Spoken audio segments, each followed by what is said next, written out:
প্রজেক্টের মাধ্যমে নারীদেরকে দেখানো হয়, বক্তা দেখে, বক্তাকে দেখানো হয়, এটা জায়েজ আছে কিনা? এটা কমান সহজ একটা প্রশ্ন উত্তর। রাসূলুল্লাহ সাল্লাল্লাহু আলাইহি ওয়াসাল্লামের মসজিদ মনে করেন এটা, এখানে রাসূলুল্লাহ সাল্লাল্লাহু আলাইহি ওয়াসাল্লাম খুতবা দিচ্ছেন, আর ওই পর্যন্ত কাতার, এরপরে বাচ্চাদের কাতার, এরপরে নারীদের কাতার, একদম চোখের সামনে নারীরা, মাঝখানে কোনো পর্দা ছিল না। কথা বুঝেছেন? এক ইমাম বাচ্চা, 7 বছরের বাচ্চাকে ইমাম বানিয়ে দিয়েছে। তো মহিলা কইছে গাত্তু ইস্তা ইমামিকুম, তোমাদের ইমামের পিছন ঢাকো, মানে এটা খুলে গেছে নামাজ অবস্থায়, কাপড় নাই, ছোট্ট কাপড় খুলে গেছে।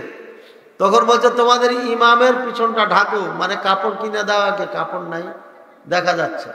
তাহলে মহিলারা পিছনে দাঁড়াইতে এবং ইমামকে পুরোপুরি দেখতে পেত। 6-7 বছরের বাচ্চাকে দেখতে পাচ্ছে যে তার কাপড় ঠিক নাই। এরপরে সবাই চাঁদা করে টাকা উঠিয়ে কাপড় ক্রয় করে দিলেন। উনি বলছেন যে আমি এত খুশি হয়েছিলাম এই কাপড় পায়া, জীবনে এত খুশি হয়নি। বুঝছেন? কেউ কোরআন পড়তে পারে না ওই বাচ্চা ছাড়া। তখন ওই বাচ্চাকে ইমাম বানিয়ে দিয়েছে রাসূলুল্লাহ সাল্লাল্লাহু আলাইহি ওয়াসাল্লাম। চিন্তা করেছেন? আমর রাদিয়াল্লাহু আনহু, নাম তার আমর ছিল। কাজী সরাসরি ইমামকে নারীরা দেখতে পায়। রাসূল সাল্লাল্লাহু আলাইহি ওয়াসাল্লামকে দেখেছেন, আবু বকরকে দেখেছেন, ওমরকে দেখেছেন, ওসমানকে দেখেছেন। এরপরে যখন ফিতনার যুগ চলে আসলো তখন এরকম পর্দার ব্যবস্থা করা হয়। বুঝেছেন কথা? সুতরাং এই ভিডিও দিয়ে প্রজেক্টের মাধ্যমে দেখা, এটাও কোনো সমস্যা নাই। ওই মহিলার জন্য সমস্যা যার সমস্যা আছে। ঠিক আছে?